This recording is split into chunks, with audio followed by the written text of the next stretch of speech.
जय हिंद दोस्तों। अपने रेलवे बैच में आज एक नया चैप्टर स्टार्ट करने वाले हैं। चैप्टर का नाम है प्रायिकता यानी प्रोबेबिलिटी। प्रोबेबिलिटी के महत्वपूर्ण प्रश्नों को हम लोग इस चैप्टर के अंदर करने वाले हैं। तो देखिएगा, यहाँ पर इस रेलवे बैच में हम लोग आदित्य रंजन सर की रेलवे मैथ्स बुक को सॉल्व कर रहे हैं, जिसकी पूरी वीडियो कंप्लीट बुक का सोल्यूशन आपको प्लेलिस्ट के अंदर मिल जाएगा और प्लेलिस्ट का लिंक आपको डिस्क्रिप्शन में दिया गया है। वहाँ पे 3 प्लेलिस्ट बनाई गई हैं, क्योंकि एक ही प्लेलिस्ट में यहाँ पे सारे क्लासेस नहीं आ पा रहे थे, तो अलग अलग 3 प्लेलिस्ट बनाए गए हैं, प्लेलिस्ट 1, 2 और 3 इस तरीके से। तो आप लोग तीनों प्लेलिस्ट में जाके सारे चैप्टर्स कंप्लीट कर सकते हैं अच्छे से। आ जाइए, आज का पहला सवाल देखिएगा। सवालों से ही हम लोग कॉन्सेप्ट भी सीखेंगे, उनके तरीके भी सीखेंगे कि कैसे सवालों को लगाया जाता है। प्रोबेबिलिटी का सीधा मतलब ये होता है कि संभावना कितनी होगी। ठीक है, जैसे अगर हम ये कहें कि एक सिक्के को अगर उछाला जाता है, ठीक ना, एक यहाँ पर कॉइन है, एक सिक्के को उछाला जाता है, तो इस सिक्के में 2 ही पहलू होते हैं। एक होता है हेड यानी कि चित्त, और एक होता है टेल यानी कि पट, है ना। तो अगर हम एक बार उछालते हैं, तो एक बार उछालने पर हम ये कहें कि हेड आने की संभावना कितनी है, हेड आने की संभावना कितनी है, तो यहाँ पर टोटल जो संभावना है वो कितनी होगी। अब यहाँ पर टोटल संभावना ये होगी कि भाई टोटल 2 संभावना हो सकती हैं। एक बार उछालेंगे तो या तो हेड आएगा या फिर टेल आएगा, मतलब 2 ही संभावनाएं हैं टोटल। हम ये कह रहे हैं कि हेड आने की संभावना कितनी है, तो इस टोटल 2 में से हेड आने की संभावना सिर्फ एक ही है ना। तो यानी कि इसकी जो प्रोबेबिलिटी है, संभावना जो है वो कितनी हो गई, 1/2 के बराबर हो गई। ठीक है, आ जाइए यहाँ पे इस सवाल को देखिए, बहुत बढ़िया सवाल है। तो अगर हम प्रोबेबिलिटी की बात करें तो छोटा सा एक फॉर्मूला बना कि नीचे डिनोमिनेटर में होता है वो टोटल आपके पॉसिबिलिटीज़ होते हैं। टोटल पॉसिबिलिटी कह सकते हैं या फिर टोटल आउटकम्स कह सकते हैं डिनोमिनेटर में, और ऊपर होता है फेवरेबल आउटकम्स, यानी कि जो हमको पूछा गया है वो चीज़। ठीक है, तो नीचे होगा टोटल आउटकम्स और ऊपर होगा फेवरेबल आउटकम्स, यानी कि जो चाहिए होगा हमें वो वाला आउटकम हम लोग ऊपर लिखते हैं। क्लियर हो गई। तो इसी तरीके से प्रोबेबिलिटी निकाला जाता है। अब इस सवाल को देखिएगा, बहुत बेहतरीन, बहुत शानदार प्रश्न है। 2 निष्पक्ष सिक्के एक साथ उछाले जाते हैं।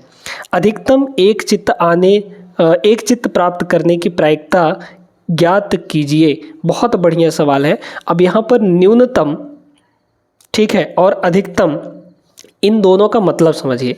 अधिकतम का मतलब ये है कि अधिक से अधिक एक हेड आना चाहिए। चित्त का मतलब क्या होता है, हेड। अधिक से अधिक एक हेड, कम से कम तो कितने भी हो सकते हैं, 0 भी हो सकते हैं, उसकी कोई दिक्कत नहीं। मतलब मैक्सिमम एक ही हेड होना चाहिए, 1 से 2 नहीं होना चाहिए। ठीक है, तो अगर हम 2 सिक्कों को एक साथ उछालते हैं तो यहाँ पर अगर हम देखें कि टोटल आउटकम्स कितने बनेंगे और कौन कौन से बनेंगे, है ना। तो देखिए, अगर हम 2 सिक्कों को एक साथ उछालते हैं तो या तो आ सकता है दोनों में हेड और हेड, ठीक है, दोनों में हेड और हेड आ सकता है, या फिर पहले वाले में हेड और दूसरे वाले में टेल आ सकता है, या फिर पहले वाले में टेल और दूसरे वाले में हेड आ सकता है, ये भी हो सकता है ना, या फिर दोनों में टेल और टेल आ सकता है। तो यहाँ पर टोटल हमारे पास जो आउटकम्स बने, टोटल जो संभावनाएं बनी, वो टोटल संभावनाएं कितनी है, 4 हैं। भाई 4 ही संभावनाएं हैं, दिख रही हैं आपको। ठीक, अब इन 4 संभावनाओं में अधिकतम एक ही हेड आना है। अधिकतम, कम से कम कितने भी हो सकते हैं, तो अधिकतम कितने हेड होंगे, मतलब अधिकतम एक हेड कहाँ कहाँ दिख रहा है, एक यहाँ दिख रहा है। ठीक है, ज़्यादा से ज़्यादा एक होने चाहिए, तो एक यहाँ है, एक यहाँ भी है। ज़्यादा से ज़्यादा एक बोला है ना, तो 0 भी हो सकते हैं, कोई दिक्कत नहीं है उससे। तो यहाँ भी है, मतलब इसमें एक भी हेड नहीं है। तो हमको जो चाहिए, यानी हमारे फेवर में कितने आउटकम्स हैं, तो 3 आउटकम्स हैं, यानी कि ऊपर हो जाएगा यहाँ पर 3, यानी जो इसकी प्रोबेबिलिटी होगी वो 3/4, ऑप्शन नंबर डी इसका राइट आंसर हो जाएगा। सभी को अच्छे से क्लियर हो गया होगा, समझ में आ गया होगा। ठीक है, अब यहाँ पर अगर टोटल आउटकम्स की बात की जाए तो टोटल आउटकम्स में हमेशा ध्यान रखिएगा कि अगर 2 सिक्कों को उछाला जाता है तो टोटल आउटकम्स में 2 की पावर 2 होगी। अगर 3 सिक्कों को एक साथ उछाला जाता है तो 2 की पावर 3, ये टोटल आउटकम्स होंगे, यानी कि 8 आउटकम्स होंगे। अगर 4 सिक्कों को एक साथ उछाला जाता है तो 2 to the power 4 outcomes total हो जाएंगे, यानी कि 16 हो जाएगा। समझ में आई बात? दूसरे प्रश्न पर चलिए दूसरा प्रश्न देखते हैं। एक बार में 3 सिक्के उछालने पर कम से कम एक हेड आने की प्रायिकता, कम से कम एक हेड, कम से कम एक हेड, ज़्यादा से ज़्यादा कितने भी हेड हो सकते हैं, ठीक ना। तो अब यहाँ पर इसको कैसे करेंगे, देखिए 3 सिक्कों को एक साथ उछाला जाता है तो टोटल आउटकम्स कितने हो गए यहाँ पर 2 टू द पावर 3 हो गया है ना, क्योंकि 3 सिक्के उछाले जा रहे हैं, यानी कि टोटल हमारे पास आउटकम्स होंगे 8 के बराबर। तो टोटल आउटकम्स तो 8 हो गए, यानी डिनोमिनेटर में आपका 8 होगा। अब आपको क्या पूछा जा रहा है, कम से कम एक हेड आने की प्रायिकता कितनी होगी। कम से कम एक हेड, कम से कम, ज़्यादा से ज़्यादा कितने भी हो सकते हैं। तो एटलीस्ट एक हेड, अगर हम यहाँ पे बात करें तो हमारे पास अगर 3 सिक्कों को उछालेंगे तो कैसे कैसे बनेगा, यहाँ पर तीनों में हेड और हेड आ सकता है, ठीक है, या फिर पहले वाले में हेड, दूसरे वाले में हेड और तीसरे वाले में टेल आ सकता है। इसी तरीके से पहले वाले में हेड, टेल, हेड, इस तरीके से आ सकता है। और एक आउटकम ऐसा बनेगा जहाँ पर तीनों के तीनों टेल होंगे, तीनों के तीनों यहाँ पर क्या होंगे दोस्तों, टेल हो जाएंगे, है ना, तीनों के तीनों यहाँ पर टेल हो जाएंगे। तो अब ये बताइए, इसमें आपको ये पूछा गया है कि भाई कम से कम एक हेड आना चाहिए, ज़्यादा से ज़्यादा कितने भी हो सकते हैं, तो ज़्यादा से ज़्यादा मैक्सिमम 3 हेड हो सकते हैं। तो मतलब जितने भी हमारे आउटकम्स यहाँ पर हैं, इसको छोड़कर इनमें एटलीस्ट एक हेड तो है ही, ठीक है, ज़्यादा से ज़्यादा कितने भी हो सकते हैं, इन सभी में एटलीस्ट एक हेड है। तो मतलब यहाँ पर तीनों में टेल वाला जो हमको नहीं चाहिए, हमारे फेवर में ये नहीं है ना, हमको क्या चाहिए, एटलीस्ट एक हेड चाहिए। तो बिना हेड वाला सिर्फ एक ही है। तो टोटल आउटकम्स हमारे पास 8 हैं, ये टोटल ऐसे 8 बनेंगे, 8 में से एक में हेड नहीं है, तो मतलब हमारे पास 7 में तो कम से कम एक हेड है ना, ठीक है। तो हमारा जो फेवरेबल आउटकम हुआ वो कितना हुआ, 7 हो जाएगा। तो ऊपर हमारा होगा 7, यानी 7/8 इसका सही आंसर होगा, ऑप्शन नंबर ए। समझ में आया सभी को? आगे चलिए अगले प्रश्न पे। देखिए तीसरा सवाल ये रहा, एक सिक्का 3 बार उछाला जाता है, बारी बारी से चित्त और पट प्राप्त करने की संभावना क्या होगी, ठीक है। एक सिक्का, एक ही सिक्का है, अब 3 सिक्के नहीं है यहाँ पे, एक ही सिक्का है जो कि 3 बार यहाँ पे उछाला जाता है। तो यहाँ पर जब एक सिक्के को 3 बार उछाला जाता है तो टोटल आउटकम्स कितने हो गए, टोटल 2 टू द पावर 3, ठीक ना। तो 2 टू द पावर 3 अगर हो गया तो 2 टू द पावर 3 मतलब कि टोटल आउटकम्स यहाँ पर 8 होंगे, ठीक है। टोटल आउटकम्स हमारे हो गए 8। अब इसमें कह रहा है कि एक सिक्का 3 बार उछाला जाता है, बारी बारी से चित्त और पट आने के प्राप्त करने की संभावना क्या है, बारी बारी से, चित्त मतलब हेड और पट मतलब टेल। बारी बारी का मतलब क्या होता है, अल्टरनेट मैनर में। जैसे यहाँ पर आ गया कि 3 बार उछाले, ठीक है, एक सेट में 3 बार उछाले तो हेड, टेल और हेड इस तरीके से आए, ठीक है। पहली बार में हेड, दूसरे बार में टेल, तीसरे बार में हेड, इस तरीके से आए, ठीक ना। या फिर यहाँ पर एक और मैनर हो सकता है अल्टरनेट, कि टेल, हेड और टेल। क्या और अल्टरनेट बनेंगे क्या? और तो बाकी जो बनेंगे उनमें सेम होगा। कैसे सेम होगा, जैसे मान लीजिए कि यहाँ पर एक आउटकम आया हेड टेल, इस तरीके से आया, तो यहाँ पर अल्टरनेट थोड़ी है। अल्टरनेट का मतलब होता है कि एक एक छोड़ करके, एक में चित्त आए तो दूसरी बार पट आए, फिर तीसरी बार चित्त आ जाए, है ना, या फिर पहले में टेल आए तो दूसरे में हेड आए, फिर तीसरे में टेल आ जाए, इस तरीके से। तो हमारे फेवर में जो आउटकम्स हैं सिर्फ यही दोनों हैं, यही दोनों आउटकम्स हैं, ठीक है। बाकी और कोई भी आउटकम हमारे फेवर का नहीं बनेगा जिसमें अल्टरनेट मैनर में टेल और हेड आए। तो बस यही है 2, है ना। तो इसी 2 को ऊपर लिख दीजिए, यानी कि हमारे फेवर का आउटकम 2 हो गया, तो 2/8 इसकी प्रायिकता हो गई। इसको और हम थोड़ा सा काटेंगे तो 2 1 कम 2, 2 चौके 8, यानी कि 1/4। ऑप्शन नंबर ए इस सवाल का बिल्कुल सही आंसर होगा। आगे बढ़ते हैं प्रश्न नंबर 4 पर। चलिए ये भी सिंपल सा ही प्रश्न है, बहुत बढ़िया सवाल। क्या दिया, 3 निष्पक्ष सिक्के एक साथ उछाले जाते हैं, ठीक। अधिकतम 2 चित्त प्राप्त करने की प्रायिकता कितनी है? मैक्सिमम 2 हेड लाना है हमको, मैक्सिमम 2 हेड। मैक्सिमम का मतलब क्या होता है कि अधिक से अधिक 2 हो सकते हैं, उसमें 1 हेड भी हो सकता है और उसमें 0 हेड भी हो सकते हैं, मतलब तीनों के तीनों टेल हो जाए। यानी कि मैक्सिमम 2 हेड हो, 3 हेड नहीं हो सकते, क्योंकि 3 सिक्के उछाले जा रहे हैं तो भाई तीनों भी हेड आ सकते हैं। तो यहाँ पर अगर हम टोटल आउटकम्स की बात करें तो 2⁻³ होगा, यानी कि 8 होगा। तो टोटल आउटकम्स यहाँ पर 8 हो गए।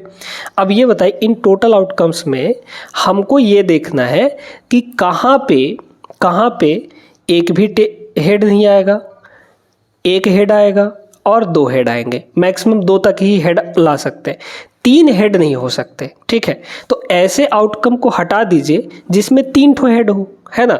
तो ऐसा आउटकम तो सिर्फ एक ही बनेगा ना, हेड हेड हेड, यही, ठीक है। क्योंकि हमको अधिकतम 2 ही हेड प्राप्त करने हैं, 3 हेड पे नहीं जाना है। तो 3 हेड वाला आउटकम सिर्फ हमारे पास एक ही है और ये हमारे फेवर का नहीं है। तो भाई टोटल आउटकम्स 8 है, उसमें से एक हमारे फेवर का नहीं है, यानी कि हेड हेड हेड जिसमें हेड हेड आएगा वो हमारे फेवर का नहीं है, तो उसको बस हटा दीजिए, एक आउटकम हट जाएगा। तो हमारे फेवर के कितने मिलेंगे? 7 मिल जाएंगे, ठीक है।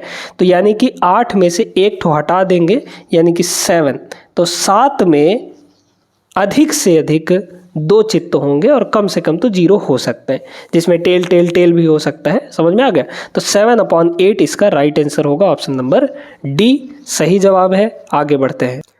अब इस सवाल को देखें, ये सवाल थोड़ा सा घुमा के दिया है, आपको कंफ्यूज करने के लिए दिया है। क्या बोला? एक सिक्के को बार बार उछाला जाता है, अगर पहले 8 बार उछाले जाने पर हेड आया, ठीक है, पहले 8 बार उछाले जाने पर हेड आया, 9वीं बार उछाले जाने पर टेल आने की प्रायिकता कितनी होगी? आपको सिर्फ 9वें बार को देखना है, 8 बार क्या हुआ उसको भूल जाइए, यहाँ पर सिर्फ आपको 9वीं बार पे पूछा गया है। तो 9वें बार जब उछालेगा तो उसकी प्रोबेबिलिटी कितनी होगी? क्योंकि हमारे पास जो 8 बार उछाला गया वहाँ पर तो हमको पता है कि भाई हेड आया, ठीक है, लेकिन 9वीं बार क्या होगा? तो 9वीं बार यहाँ पे 2 संभावनाएं बनेंगी। 9वीं बार जब उछालेगा तो 2 संभावनाएं बनेंगी, उसमें या तो हेड आ सकता है या फिर टेल आ सकता है। 9वीं बार जब उछालेगा तो या तो हेड आएगा या फिर टेल आएगा, ठीक है। अब 9वीं बार उछाले जाने पे टेल आने की प्रायिकता कितनी होगी? तो बताइए, टोटल तो हमारे पास 9वीं बार जब उछालेगा तो टोटल संभावनाएं यानी कि टोटल आउटकम्स 2 हो गए, या तो हेड या फिर टेल। उसमें से एक का पूछा गया है, यानी टेल का पूछा गया है, तो टेल आने की प्रोबेबिलिटी कितनी होगी? 1 होगी, यानी 1/2 हो जाएगी। सिंपल सा है, ऑप्शन नंबर सी। बाकी के 8 का कोई मतलब नहीं था, ठीक है, वो कंफ्यूज करने के लिए दिया गया था। अब देखिए यहाँ पर पासे से रिलेटेड सवाल है। पासा यानी कि डाइस, ठीक है। एक पासे को 2 बार फेंका जाता है और आने वाली संख्याओं का योग 10 है, तब संख्या 5 कम से कम 1 बार आने की प्रायिकता कितनी होगी? बहुत अच्छे से समझिएगा, पहले डाइस का कॉन्सेप्ट समझ लीजिए कि भाई डाइस में क्या क्या चीज़ें होती हैं, है ना। तो यहाँ पर अगर डाइस की बात करें दोस्तों, तो डाइस में 6 फेसेस होते हैं, उन 6 फेसेस में 1 से लेकर 6 तक के नंबर लिखे हुए होते हैं या फिर डॉट बने हुए होते हैं, है ना। तो एक फेस पे 1 होगा, फिर दूसरे पे 2 लिखा होगा, तीसरे में 3 लिखा होगा, चौथे में 4 लिखा होगा, 5वें में 5 लिखा होगा और छठे में 6 लिखा होगा, है ना। तो यहाँ पर ऐसे हमारे पास 6 फेसेस और उनमें 1 से लेकर 6 तक नंबर लिखे होते हैं। तो मैक्सिमम नंबर जो है एक डाइस में जो अंक छपा हुआ होगा वो 6 होगा, 6 से अधिक नंबर नहीं आ सकते एक डाइस के अंदर, ठीक ना। अब यहाँ पर अगर इसी में हम आपसे पूछें कि भैया एक डाइस को अगर फेंका जाता है, एक पासे को फेंका जाता है, तो सिर्फ और सिर्फ 5 आने की प्रोबेबिलिटी कितनी होगी? तो हमारे पास टोटल आउटकम्स कितने हैं बताइए? इनमें से कुछ भी नंबर आ सकता है, यानी कि टोटल के टोटल 6 आउटकम्स हैं हमारे पास, तो डिवाइड में 6 होगा। अब हम ये कह रहे हैं कि 5 आने की प्रोबेबिलिटी कितनी होगी? 5 आने की, तो इस 6 में से 5 तो एक ही बार आ सकता है ना, सिर्फ एक ही बार है। 5 आने की ऊपर में है ना, ऊपर में 5 आने की प्रोबेबिलिटी कितनी होगी? 1/6 होगी। अगर हम कहें कि इसमें से, इस डाइस में से फेंका गया एक बार, तो इवन नंबर आने की प्रोबेबिलिटी कितनी होगी? तो बताइए, टोटल आउटकम्स तो आपके 6 हो गए, अब इनमें से इवन कितने हैं, तो इवन बताइए, यानी कि सम संख्या तो 2 है, 4 है और 6 है, यानी कि 3 संख्याएं इवन है। तो इवन तो कोई भी आ सकता है, 2 भी आ सकता है, 4 भी आ सकता है, 6 भी आ सकता है, तीनों हमारे फेवर के हैं, तो 3/6 होगा। मतलब यहाँ पर प्रोबेबिलिटी कितनी हो गई, 1/2 हो गई। ठीक है, इस तरीके से हम लोग सवालों को करते हैं। अब आ जाइए यहाँ पे, ये बोला गया है कि भाई इसमें जब 2 पासों को फेंका गया, 2 पासे है ना, यहाँ पे 2 पासों को फेंका गया, 2 बार फेंका जाता है। अच्छा, एक ही पासे को 2 बार फेंका जाता है और आने वाली संख्याओं का योग जो है वो 10 है। ठीक है, ध्यान से देखिएगा, एक पासे को 2 बार फेंका जाता है। ठीक है, तो एक पासे को जब 2 बार फेंका जाएगा तो कह रहा है कि आने वाली संख्याओं का योग 10 है, तब संख्या 5 कम से कम 1 बार आए। ठीक है, तो कम से कम, अब बताइए कि एक पासे को जब 2 बार फेंका जाएगा तो 10 कब कब आ सकता है, तो मैक्सिमम नंबर हमारे पास यहाँ पर 6 आ सकता है। ठीक है, एक बार फेंका जाएगा तो मैक्सिमम कितना आ सकता है, 6 आ सकता है, 6 से ज़्यादा तो कोई नंबर आएगा नहीं, है ना। तो मान लीजिए कि एक बार फेंके तो 6 आया। ठीक है, एक बार फेंके तो 6 आया और फिर यहाँ पर दूसरी बार में 4 आ गया, तो इन दोनों का सम कितना होगा, 10 के बराबर होगा। तो 10 जिनमें आता है उनको देख लीजिए, या फिर पहले वाले में 4 आ जाए, दूसरी बार में 6 आ जाए, ये भी हो सकता है 10, या फिर दोनों बार फेंकने पर 5 और 5 आ जाए, तो ये भी हो सकता है 10।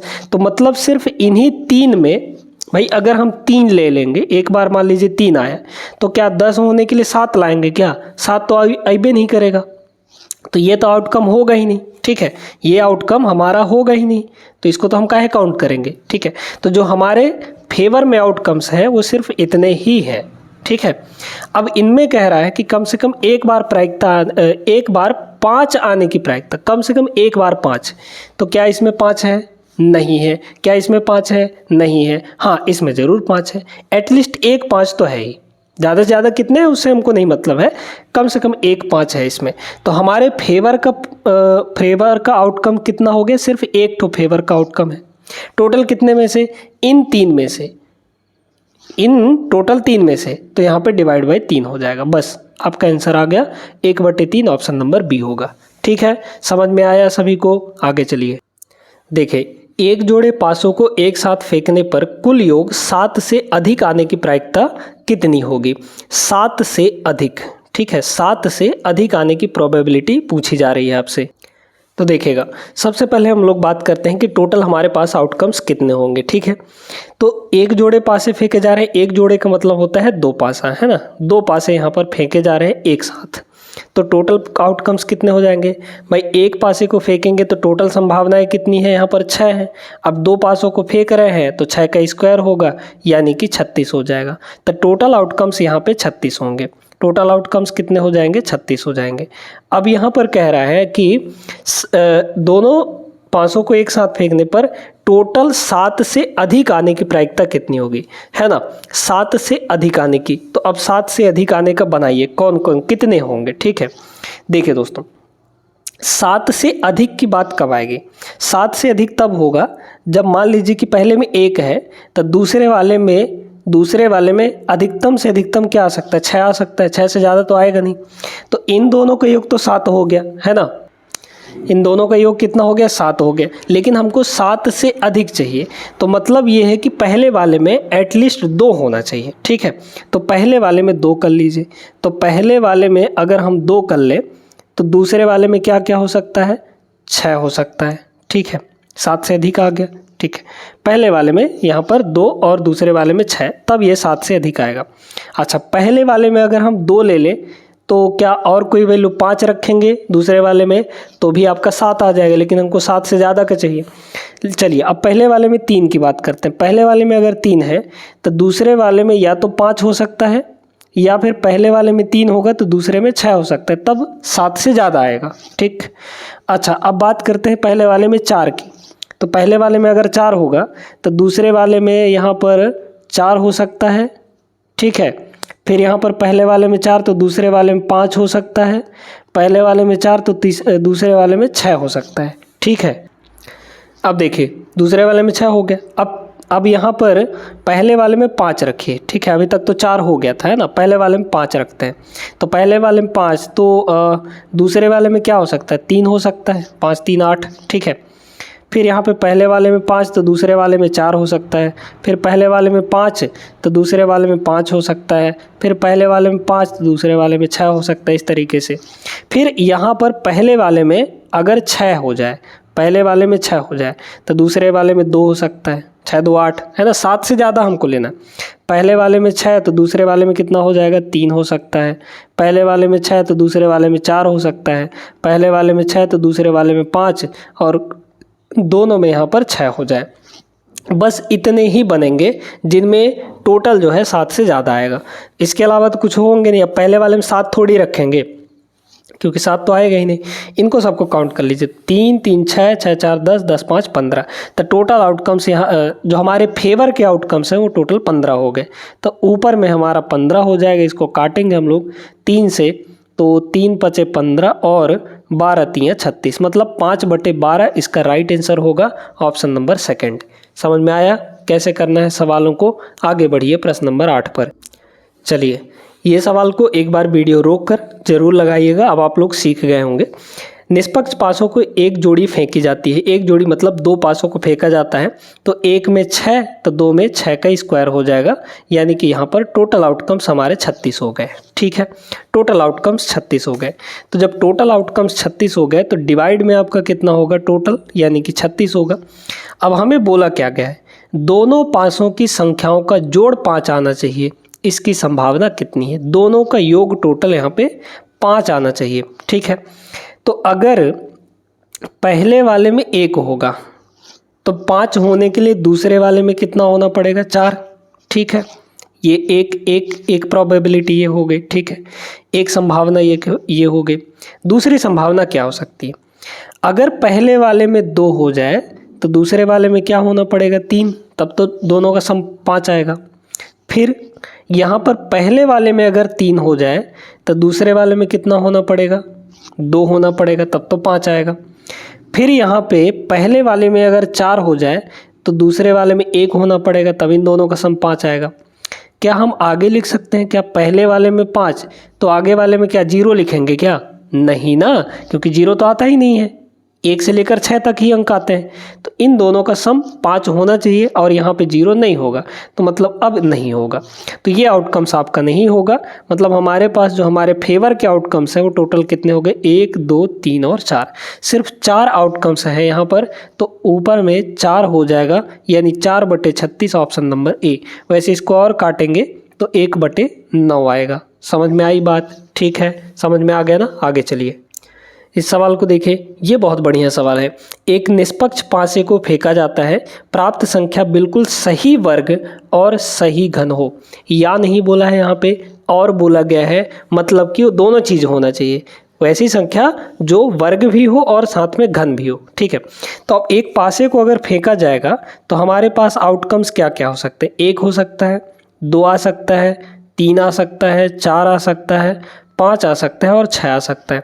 तो टोटल यहाँ पे 6 आउटकम्स हैं, लेकिन इनमें आपको सिर्फ वही संख्या लेना है जो कि स्क्वायर भी हो और क्यूब भी हो, ठीक है।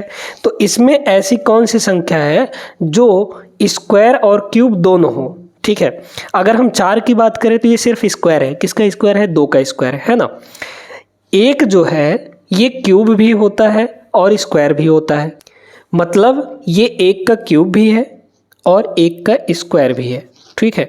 तो क्यूब और स्क्वायर यही दोनों संख्या है, मतलब सिर्फ हमारे फेवर में एक ही संख्या है, तो डिवाइड में 1 हो जाएगा। ये वाला 1 नहीं, नंबर कितने, 1 ना, सिर्फ 1 ठो, तो वो वाला चीज़ है यहाँ पर लिखा गया। तो 1/6 ऑप्शन नंबर ए होगा इसका, ठीक है ना। आगे चलते हैं। चलिए, इस सवाल को देखिए, आरआरबी एनटीपीसी 2020 का सवाल है। 2 पासे एक साथ फेंके जाते हैं, उन पर आने वाली संख्याओं को के योग को लिख लिया जाता है। योग 12 आने की प्रायिकता कितनी होगी, ये बताइए दोस्तों। यहाँ पर अगर हम आपसे पूछें कि 2 पासे एक साथ फेंके जाते हैं तो टोटल आउटकम्स कितने होंगे, 6 का स्क्वायर, यानी कि नीचे होगा डिवाइड में आपका 36, ठीक है। प्रोबेबिलिटी कभी भी एक से ज़्यादा नहीं आती है, इस चीज़ को हमेशा ध्यान रखिएगा। तो यहाँ पर ये ऑप्शन और ये ऑप्शन नहीं होगा, इन दोनों में से कोई एक ठो होगा। अब कह रहा है योग 12 आने की प्रोबेबिलिटी कितनी होगी। ठीक है, योग 12 आने की प्रोबेबिलिटी, तो बताइए दोनों का योग 12 कब आ सकता है। क्या एक में 1 आ जाए और दूसरे में 11 आ जाए तो भी 12 हो सकता है, लेकिन 11 तो अभी नहीं करता है। तो मैक्सिमम कितना आ सकता है, तो मैक्सिमम अगर हम देखें तो एक पासे में नंबर 6 आ सकता है और 12 होने के दूसरे में भी 6 आना चाहिए। ठीक है, अगर हम एक में भी कम किए, जैसे एक में 5 ले लिए, तो दूसरे में फिर 7 करना पड़ेगा और 7 आएगा नहीं। तो बस यही एक पेयर बना जहाँ पर आपको दोनों का योग 12 मिलेगा। ठीक है, तो हमारे फेवर में जो आउटकम है वो टोटल एक ही है, कुल मिलाकर एक ही आउटकम है, तो ऊपर हो जाएगा 1। ठीक ना, तो यहाँ पर ऑप्शन नंबर सी इसका राइट आंसर हो जाएगा। उम्मीद करते हैं समझ आ गया होगा। इस क्लास में हमने 10 प्रश्न किए हैं, महत्वपूर्ण प्रश्न किए हैं, पासे और सिक्कों से रिलेटेड यानी कॉइन से रिलेटेड। आगे आने वाले क्लास में हम लोग ताश के पत्तों से रिलेटेड भी सवाल करेंगे और यहाँ पर बहुत बढ़िया सवाल बताएंगे जहाँ पे गेंदों को निकाला जाता है, जिसमें हम लोग परमुटेशन कम्बिनेशन का भी सहारा लेंगे और कॉम्बिनेशन से कैसे सवालों को बनाया जाता है वो भी हम लोग अगले क्लास में सीखने वाले हैं। ये पहला क्लास था प्रोबेबिलिटी का, कैसा लगा है आप लोग कमेंट करके ज़रूर बताइएगा। और वीडियो अगर पसंद आई हो तो लाइक कर दीजिए, चैनल को सब्सक्राइब कर लीजिएगा चैनल पर नए हैं तो। मिलते हैं नेक्स्ट क्लास में, तब तक के लिए जय हिंद।